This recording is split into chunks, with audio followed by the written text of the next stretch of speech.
This is Real News Media TV, coverage you can trust. Please like, share, subscribe, and hit the notification bell. Select all for daily news updates.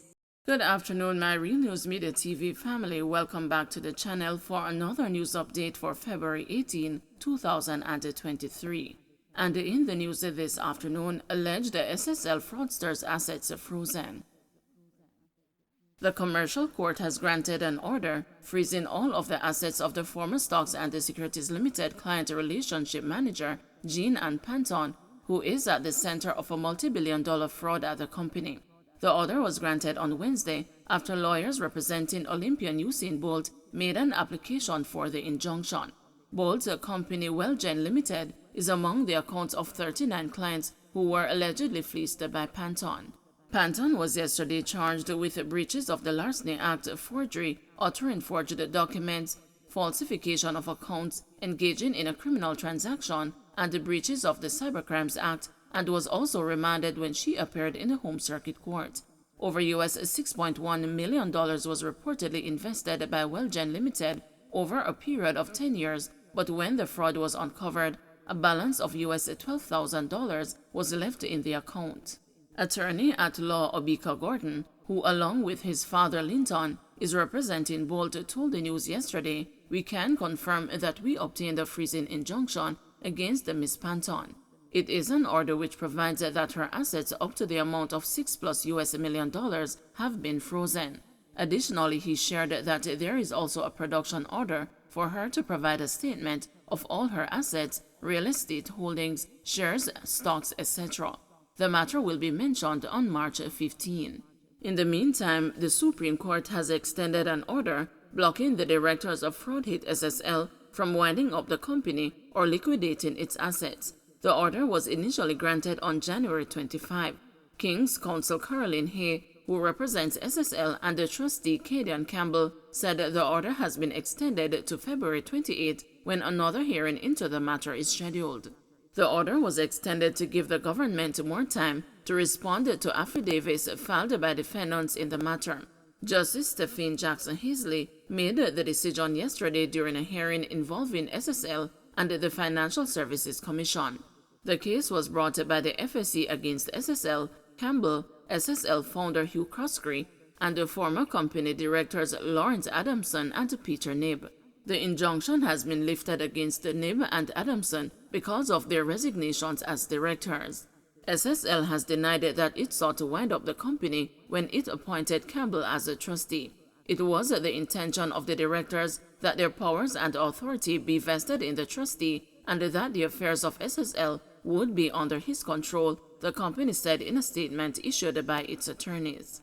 The company has said that Campbell of Phoenix Reconstructing Advisory and Insolvency Services Enterprise and his team intended to conduct an independent business review and other investigations to determine its financial state as of January 16.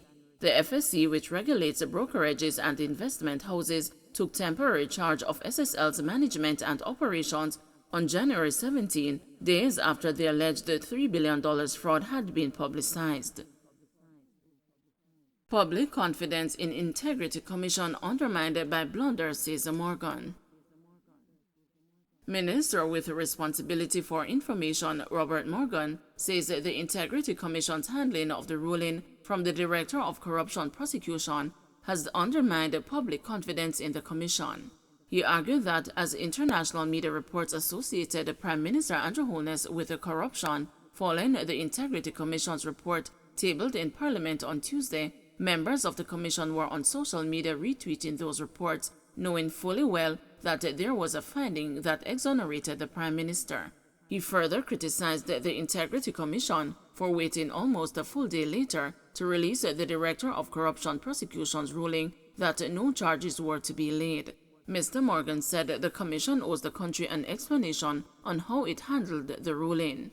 He recalled that it was the Andrew Holness-led administration that tabled and passed the Integrity Commission Act, adding that it has done many other things to push forward the whole concept of accountability, transparency, and probity within government and the society.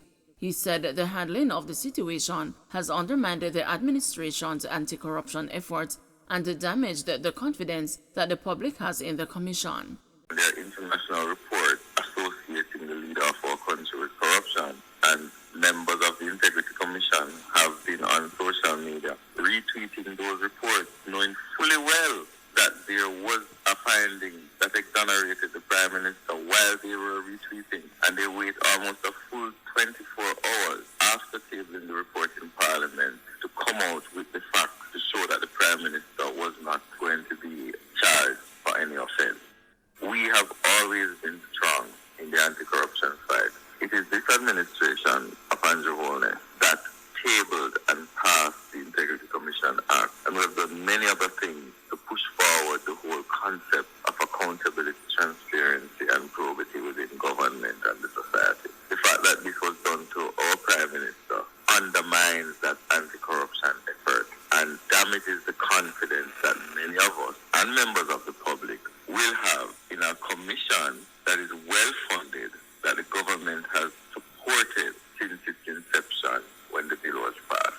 Minister Morgan said the perceived blunder by the Integrity Commission has also reignited the debate about the so-called gag clause, which prevents the anti-corruption body from commenting publicly on ongoing investigations involving public officials. The top brass of the Integrity Commission has been pressing Jamaica's parliamentarians to remove the controversial clauses, declaring that they are impediments to good governance. But parliamentarians are divided on the issue. Mr. Morgan believes that the current situation highlights the need for the Integrity Commission's gag clause to remain so that it can prevent reputational harm. One of the things somebody said to me, this is why the gag clause is important. Because look what has happened to the Prime Minister's reputation within 24 hours. Look at what has happened to the office of the Prime Minister. Ignore Andrew Holness.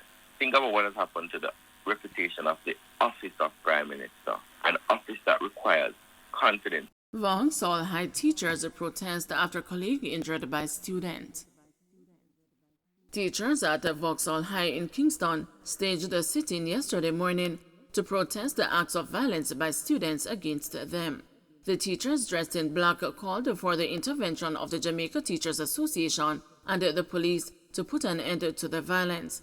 One teacher shared with the news that an incident between a male student and a female teacher triggered yesterday's sit-in. She said the teacher attempted to take a pair of scissors from the student after he expressed that he wanted to harm another student. During a tussle, the teacher was wounded in the face. She received medical treatment. Don't forget to like, share, subscribe, and hit the notification bell. Select all for daily news updates.